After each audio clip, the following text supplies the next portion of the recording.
Good evening students. আজকে দশম শ্রেণীর বাংলা পাঠ্য বই সাহিত্য সঞ্চয়নে থাকা মাইকেল মধুসূদন দত্তের রচিত অভিষেক কবিতা পড়াবো। দেখো, অভিষেক মাইকেল মধুসূদন দত্ত।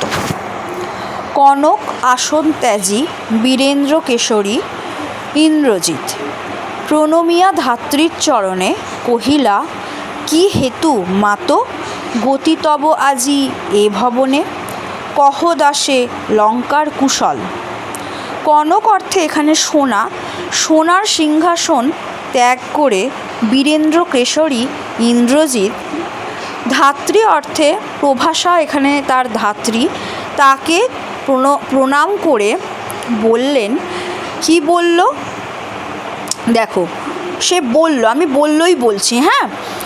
আচ্ছা, কি হেতু মাতো, কি কারণে মাতো অর্থাৎ মাতা বলে সম্বোধন করে বলছে যে কি হেতু মাতো গতি তব আজি এই ভবনে, এই ভবনে আজকে তুমি হঠাৎ কেন এসেছো?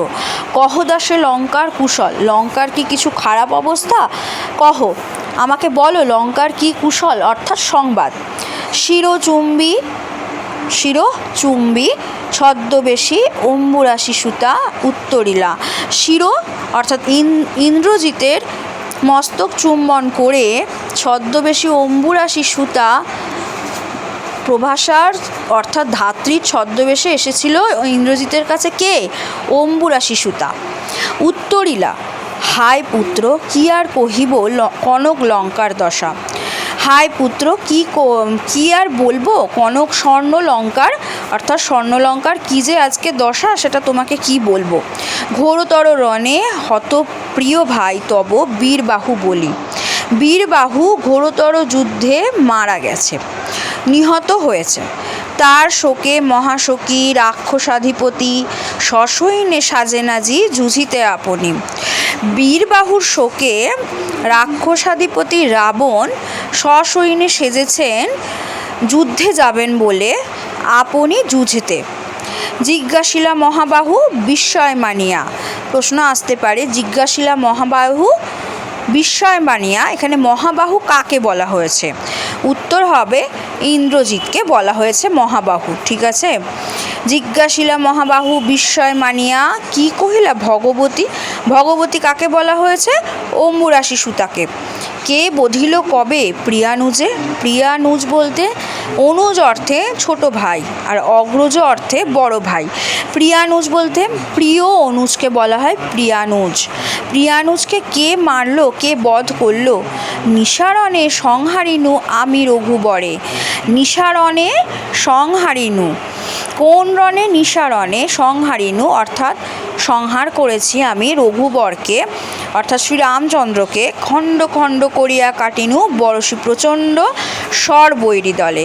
বৈরী দল অর্থাৎ শত্রু দলের সঙ্গে আমি প্রচণ্ড স্বরের দ্বারা আমি খণ্ড খণ্ড করে কিন্তু কেটে ফেলেছি রঘুবর অর্থাৎ শ্রীরামচন্দ্রকে। তবে এই বার্তা, এই অদ্ভুত বার্তা জননী কোথায় পাইলে তুমি, শীঘ্র কহ দাসে। এই অদ্ভুত বার্তা অর্থাৎ খবর তুমি কোথায় সংবাদটা পেলে আমাকে কহ। দাসে, দাসে অর্থে এখানে ইন্দ্রজিতের কথা বলা হচ্ছে। রত্নাকর রত্নোত্তমা ইন্দিরা সুন্দরী উত্তরিলা। রত্নাকর রত্নোত্তমা ইন্দিরা সুন্দরী উত্তরিলা, হায় পুত্র মায়াবী মানব সীতাপতি। পুত্র, সে হলো মায়াবী মানব অর্থাৎ সীতাপতি বলতে শ্রীরামচন্দ্র হলো মায়াবী মানব। রত্নাকর রত্নোত্তমা ইন্দিরা সুন্দরী কাকে বলা হয়েছে? লক্ষ্মী দেবীকে বলা হয়েছে। তব স্বরে মরিয়া বাঁচিল, তোমার স্বরে তো মরলো কিন্তু আবার তো পুনরায় জীবিত হলো। যাও তুমি তরা করি রক্ষ কুল মান, বলছে তুমি রক্ষা করো তোমার কুলের মান, তাড়াতাড়ি তুমি যাও এই কাল সমরে রক্ষ চূড়ামণি। রক্ষ চূড়ামণি কাকে বলা হচ্ছে? ইন্দ্রজিৎকে। ছিরিলা কুসুম দাম রোষে মহাবলী, রোষে অর্থাৎ রাগে, কুসুম দাম অর্থাৎ কুসুম অর্থে ফুল, ফুলের যে দাম ছিল সেটা ছিঁড়ে মানে কি করলো? ছিঁড়ে ফেললো।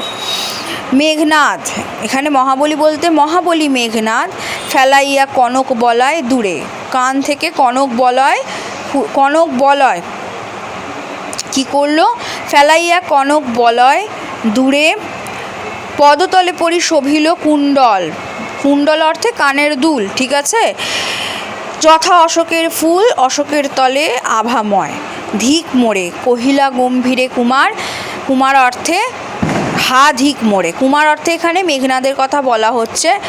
আমি এইখানে কেন আছি আর এত বড় ঘটনা ঘটে গেছে, বৈরী দল বেড়ে স্বর্ণলঙ্কা হেথা আমি বামাদল মাঝে, স্বর্ণলঙ্কা এত বৈরী দল অর্থাৎ শত্রু দল বেড়ে গেছে আর আমি এখানে বামাদল অর্থে নারীদের মাঝে, এই কি সাজে আমারে দশাননত্বজ আমি ইন্দ্রজিৎ, আমাকে কি আমি দশাননত্বজ অর্থাৎ দশাননের আমি আত্মজ অর্থাৎ পুত্র, আমি হলাম ইন্দ্রজিৎ, এটা কি আমার সেজেছে, আনুরত তরা করি ঘুচাবো এ অপবাদ বোধি রিপুকুলে, ঘুচাবো এখানে বলছে তাড়াতাড়ি, তরা অর্থে শীঘ্র, শীঘ্র রথ নিয়ে এসো আসতে বলা হলো, শীঘ্র রথ নিয়ে আসতে বলল ইন্দ্রজিৎ অর্থাৎ মেঘনাদ, ঘুচাবো এ অপবাদ বোধি রিপুকুলে, রিপু অর্থে শত্রু, ঘুচাবো এ অপবাদ, এই যে অপবাদরা হয়েছে, কি অপবাদ, স্বর্ণলঙ্কায় কিন্তু বহিঃশত্রুর আক্রমণ হয়েছে এবং আমি যে বামাদল মাঝে বসে আছি অর্থাৎ ইন্দ্রজিৎ যে বামাদল মাঝে বসে আছে সেই কথা এখানে বলা হয়েছে।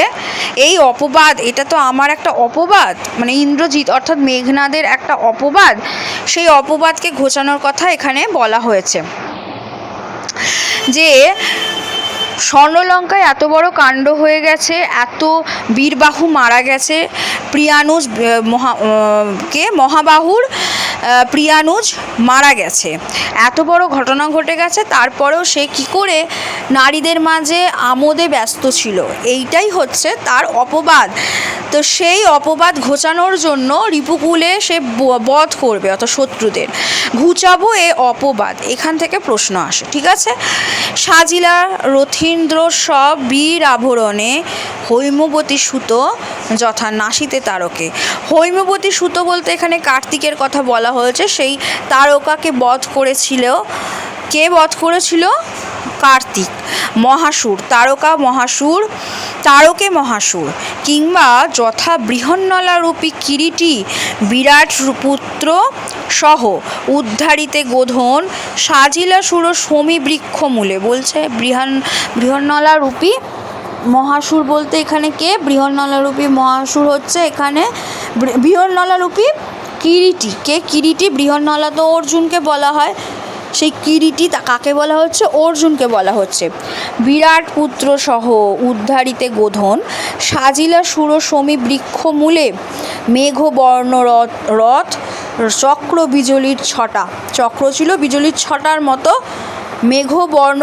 রথ মেঘের বর্ণের মতো রথ ছিল, আর সাজিলা সুর সমী বৃক্ষমূলে সেজে উঠেছিল সেই কিরীটি অর্থাৎ অর্জুন, ধ্বজ ইন্দ্রচাপরূপী তুরঙ্গম বেগে আশুগতি রথে চড়ে বীর চূড়ামণি বীর দর্পে, বীর যখন ইন্দ্রজিৎ যাবার প্রস্তুতি নিচ্ছে কিভাবে সেটাই বলছে, তার রথটা ছিল মেঘবর্ণ, বিজলির ছটার মতো ছিল চক্র, ধ্বজ যেমন ধ্বজ ইন্দ্রচাপরূপী তুরঙ্গম বেগে আশুগতি, রথে চড়ে বীর চূড়ামণি বীর দর্পে যখন সে যাওয়ার প্রস্তুতি নিচ্ছে তখন বীর দর্পে হেনকালে প্রমীলা সুন্দরী, প্রমীলা সুন্দরী বলতে এখানে মেঘনাদের স্ত্রীর কথা বলা হয়েছে, প্রমীলা সুন্দরী ধরিপতি করযুগে, পতির করযুগ বলতে হাত দুটোকে করযুগে হাত ধরে বলছেন, কি বলছে, হাই রে যেমতি, কি বলছে দেখো, বলছে হাই রে যেমতি হেমলতা আলিঙ্গয়ে তরু কুলেশ্বরে, তরু কুলেশ্বরে মানে মেঘনাদকে আলিঙ্গন করে বলছে প্রমীলা দেবী, কহিলা কাঁদিয়া ধনী, ধনী বলতে এখানে কিন্তু ধনী অর্থে মেয়ে, হ্যাঁ মেয়ে বলতে এখানে কিন্তু দুজনকে বোঝানো হয়েছে, এক হচ্ছে ওপরে দেখো ওপরের অংশে এখানে অম্বুরাশি সুতাকে বোঝানো হয়েছে, আর ধনী বলতে এখানে প্রমীলাকে বোঝানো হয়েছে, তো কহিলা কাঁদিয়া ধনী, কোথা প্রাণ শখে রাখি এ সখীরে, এই প্রাণ কোথায় রাখবো এই দাসীরে, কহ কোথা প্রাণ শখে রাখিয়ে দাসীরে, কহ চলিল আপনি, আমাকে কোথায় তুমি রেখে, এই দাসীকে রেখে কোথায় চললে। কেমনে ধরিবে প্রাণ তোমার বিরহে, হ্যাঁ কীভাবে প্রাণ আমার থাকবে, অর্থাৎ প্রমীলা একা থাকতে পারবে না। এ অভাগী হায় নাথ, গহন কাননে ব্রততি বাঁধিলে সাধে করি পদ, যদি তার রঙ্গরসে মন না দিয়া মাতঙ্গ হায় চলি, তবু তারে রাখে পদাশ্রয়ে যূথনাথ। এই অভাগীকে ছেড়ে তুমি কোথায় যাচ্ছ, মাতঙ্গ যখন যায় তবু তারে রাখে পদাশ্রয়ে যূথনাথ। যূথনাথ বলতে এখানে মেঘনাথকে বোঝানো হয়েছে। তবে কেন তুমি গুণনিধি আজ ত্যাজ কিঙ্করী রে আজি, কিঙ্করী বলতে এখানে কিন্তু দাসীর কথা বলা হয়েছে, দাসীকে কিঙ্করী বলা হয়।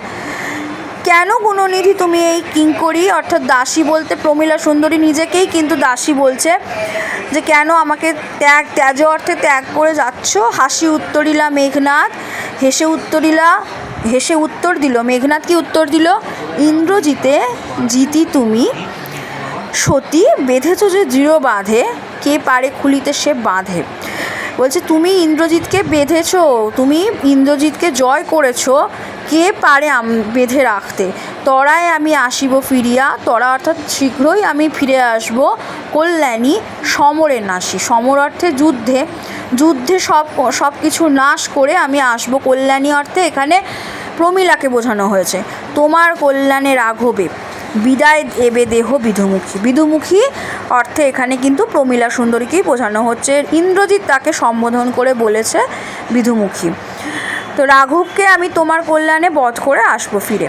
উঠিল পবন রথে ঘোরতর রবে, রথবর হৈম পাখা বিস্তারিয়া যেন, উড়িলা মৈনাক শৈল অম্বর উজলি। অর্থাৎ পবন পথে, অর্থাৎ পবন অর্থে এখানে কিন্তু হাওয়া। তো সেখানে ঘোরতর রব উঠল, রথবর উঠে পড়লো, অর্থাৎ মেঘনাদের কথা বলা হচ্ছে। হৈম পাখা বিস্তারিয়া উড়িল মৈনাক শৈল অম্বর উজলি, যেন মৈনাক শৈলকে অম্বর উজলি, সে হৈম পাখা বিস্তার করে যেন পবন রথ উঠল। দেখো বলছে পবন পথে ঘোরতর রবে রথবর উঠে পড়ল, সিঞ্জিনী আকর্ষী রোষে টঙ্কারিলা ধনু বীরেন্দ্র বলতে এখানে কিন্তু ইন্দ্রজিৎকে বোঝানো হয়েছে।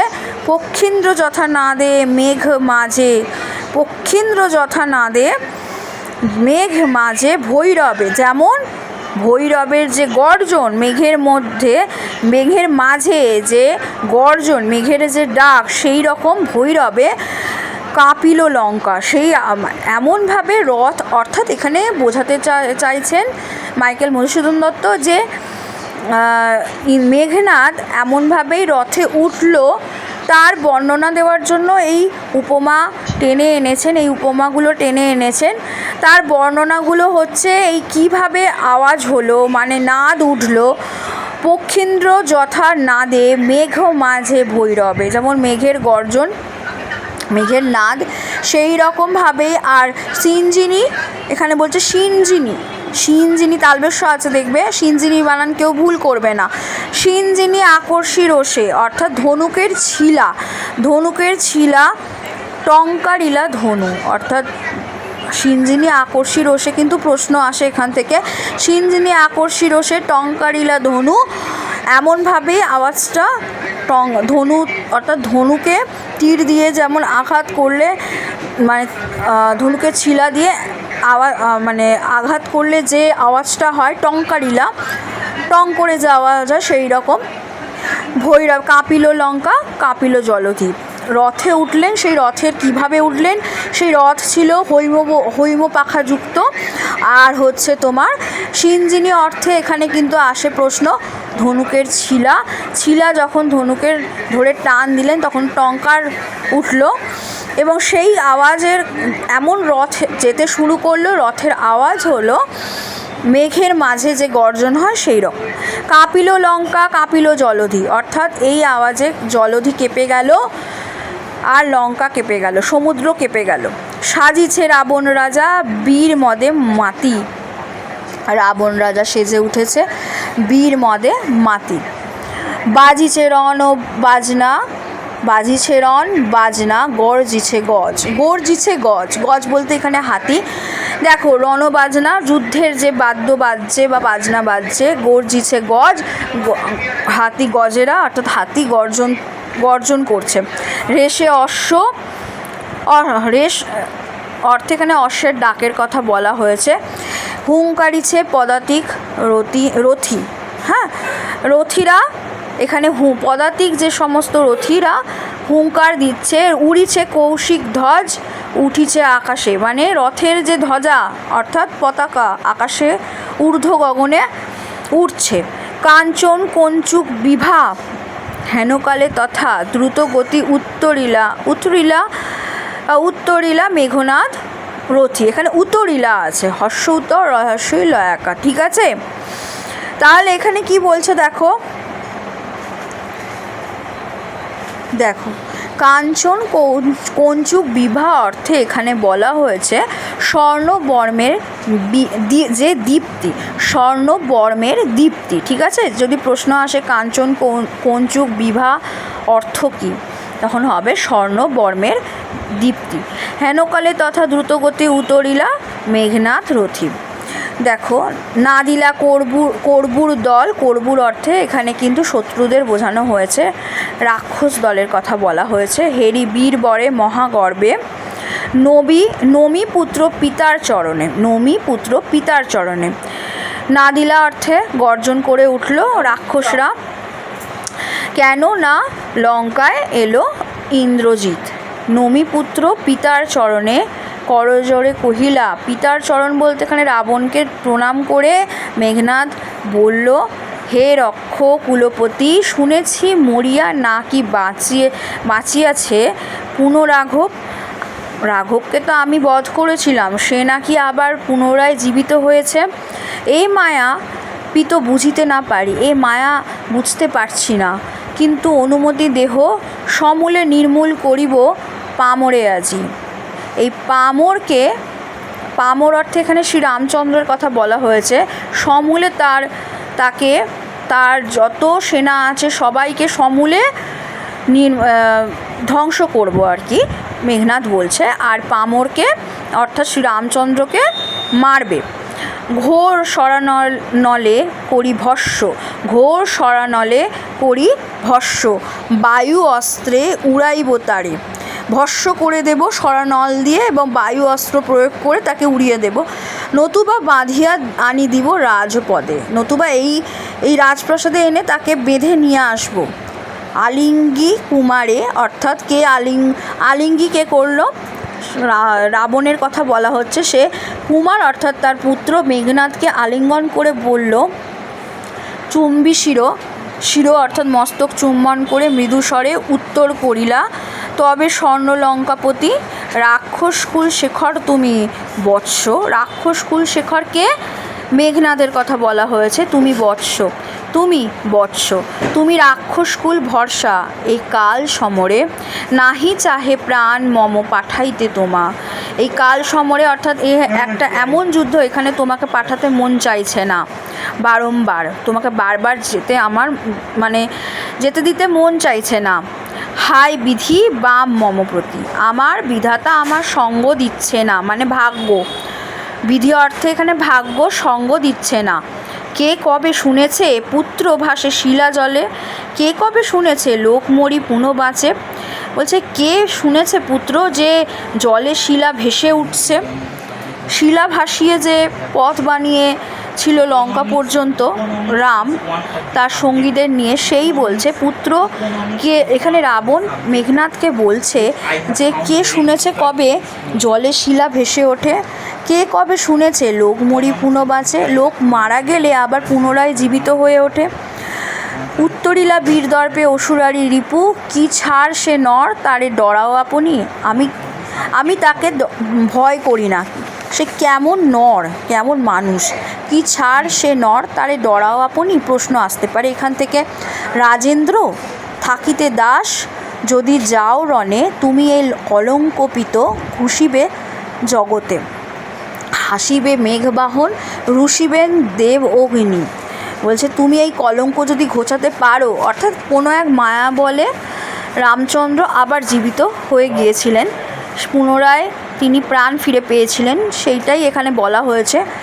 এবার উনি বলছেন যে তুমি এই কলঙ্ক যদি ঘোচাতে পারো, তার পুত্রকে রাবণ বলছে যে তাহলে মেঘবাহন হাসবে, দেব অগ্নি রুষবেন। দুইবার আমি হারানো রাঘবে, আমি দুবার হারিয়েছি, আর একবার পিত দেহ আজ্ঞা মোরে। বলছে এখানে এই কথাটা কিন্তু ইন্দ্রজিৎ উল্টো হলো, ইন্দ্রজিৎ কিন্তু রাবণকে বলছে কি বলছে যে একবার আমাকে পিতা তুমি আজ্ঞা দাও, আবার আমি গিয়ে হারাবো, দেখিব এবার বীর বাঁচে কী ঔষধে। এবারে দেখি কোন ঔষধে বীর অর্থে শ্রী রামচন্দ্র বেঁচে যায়। দেখিব এবার বীর বাঁচে কী ঔষধে, এই লাইনটা থেকে প্রশ্ন আসবে। কহিলা রাক্ষসপতি, কুম্ভকর্ণ বলি ভাই মম, তাই আমি জাগানু অকালে ভয়ে, হায় দেহ তার দেখো সিন্ধু তীরে ভূপতিত, গিরিশৃঙ্গ কিংবা তরু যথা বজ্রাঘাতে। বলছে কহিলা রাক্ষসপতি, কুম্ভকর্ণ বলি ভাই মম। কে ভাই? কুম্ভকর্ণ কার ভাই ছিল? মেঘনাদের। তো মেঘনাদ এই কথাগুলো বলছে, কুম্ভকর্ণ তার ভাই, তাকে অকালে জাগানো হয়েছে। প্রত্যেকে কুম্ভকর্ণ সম্পর্কে অনেক জানো। ভূপতিত গিরিশৃঙ্গ কিংবা তরু যথা বজ্রাঘাতে, তবে যদি একান্ত সমরে ইচ্ছা তব বৎস, আগে পুজো ইষ্ট দেবে। এবার রাবণ বলছে মেঘনাদকে, তুমি যদি সমরে অর্থাৎ যুদ্ধে যেতে চাও, আগে তুমি আমাদের ইষ্টদেবকে পুজো করো, নিকুম্ভিলা যজ্ঞ সাঙ্গ করো, নিকুম্ভিলা যজ্ঞাগারে গিয়ে যজ্ঞ সাঙ্গ করো। বীরমণি, এখানে ইন্দ্রজিৎকে বলা হয়েছে বীরমণি। সেনাপতি পদে আমি বরিনু তোমারে, এই লাইনটা থেকেও প্রশ্ন আসে, সেনাপতি পদে আমি বরিনু তোমারে, সেনাপতি পদে আমি বরিনু তোমারে, তোমাকে আমি সেনাপতি করে দেব। দেখো অস্তাচলগামী দীননাথ এবে, প্রভাতে যুজিও বৎস রাঘবের সাথে। এখন তো সূর্য অস্তাচলে যাচ্ছে, তো প্রভাতে অর্থাৎ সকালবেলা তুমি রাঘবের সাথে যুঝিও। এতে কহিয়া রাজা যথাবিধি লয়ে গঙ্গোদ্যোগ অভিষেক করিলা কুমারে। রাজা অর্থে এখানে কার কথা বলা হচ্ছে? রাবণের কথা বলা হচ্ছে। সে তার কুমার অর্থাৎ মেঘনাদ বা ইন্দ্রজিৎকে, তার পুত্রকে গঙ্গোদ্যোগ দিয়ে অভিষেক করলো। দেখো এই গেল আজকের কবিতার আলোচনা। মাইকেল মধুসূদন দত্ত সম্পর্কে আমরা কিছু তথ্য জেনে নেব। 1824 সালে উনি জন্মগ্রহণ করেছেন, 1873 সালে মারা গেছেন। জন্ম অধুনা বাংলাদেশের যশোহর জেলার সাগরদাড়ি গ্রামে। বাল্য বয়সেই কলকাতায় এসে হিন্দু কলেজে ভর্তি হন। সেখানে তার সহপাঠী ছিলেন ভূদেব মুখোপাধ্যায়, রাজনারায়ণ বসু, গৌরদাস বসাক প্রমুখ। গ্রিক, ল্যাটিন, সংস্কৃত ও ইংরাজি ভাষায় পাণ্ডিত্য অর্জন করেন। প্রথম জীবনে ইংরাজি ভাষায় 2টি গ্রন্থ রচনা করলেও পরবর্তী পর্যায়ে কবি মধুসূদন মেঘনাদ বধ কাব্য, তিলোত্তমা সম্ভব কাব্য, বীরাঙ্গনা কাব্য, ব্রজাঙ্গনা কাব্য, চতুর্দশপদী কবিতা রচনার মধ্যে দিয়ে বাংলা কাব্য কবিতার ইতিহাসে প্রাতঃস্মরণীয় হয়ে আছেন। রত্নাবলী, শর্মিষ্ঠা, পদ্মাবতী, কৃষ্ণকুমারী প্রভৃতি নাটক এবং একেই কি বলে সভ্যতা ও বুড়ো শালিকের ঘাড়েরও নামক 2টি প্রহসন তার অনবদ্য সৃষ্টি। পদ্মাবতী নাটকে তিনি প্রথম অমৃতাক্ষর ছন্দ ব্যবহার করেছেন। দেখো এই প্রশ্ন কিন্তু এসে থাকে। পদ্মাবতী নাটকেই তিনি প্রথম কিন্তু অমৃতাক্ষর ছন্দ ব্যবহার করেছেন। অভিষেক শীর্ষক কাব্যাংশটি কবির মেঘনাদ বধ কাব্যের প্রথম স্বর্গ থেকে নেওয়া। এই প্রশ্নটা তোমরা পড়বে প্রত্যেকে, যে অভিষেক শীর্ষক কাব্যাংশটি কোথা থেকে নেওয়া বা গৃহীত হয়েছে? মেঘনাদ বধ কাব্য থেকে, কাব্যের প্রথম স্বর্গ থেকে নেওয়া হয়েছে। এর পরের ক্লাসে থাকবে অভিষেকের ওপর প্রশ্নোত্তর পর্ব। বড় প্রশ্ন যেমন 3 নম্বর ও 5 নম্বরের প্রশ্নগুলো পাওয়ার জন্য আমার সাথে তোমাদের যোগাযোগ করতে হবে। হোয়াটসঅ্যাপ করবে, সেখানে পিডিএফে আমি নোটস দিয়ে দেব। আমার নম্বর হলো 9804753270। আরেকবার বলছি, 9804753270। যোগাযোগ তোমরা করে নিও। আমি এইখানে একবার তোমাদের যোগাযোগের নাম্বারটা দিয়ে দিচ্ছি, এখানে আমার যোগাযোগ নম্বর, তোমরা যোগাযোগ করো।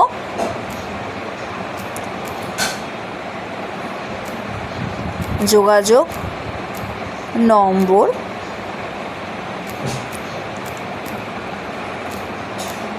9804753270। আচ্ছা,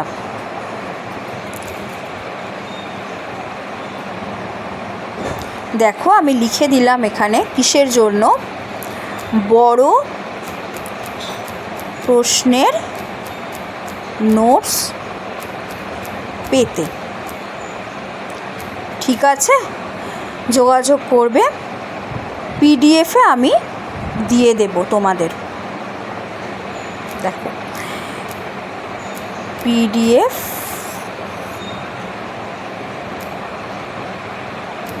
ঠিক আছে, যোগাযোগ করবে, পিডিএফে নোটসগুলো আমি তোমাদের দিয়ে দেব। ঠিক আছে, আজকে এই পর্যন্তই আলোচনা।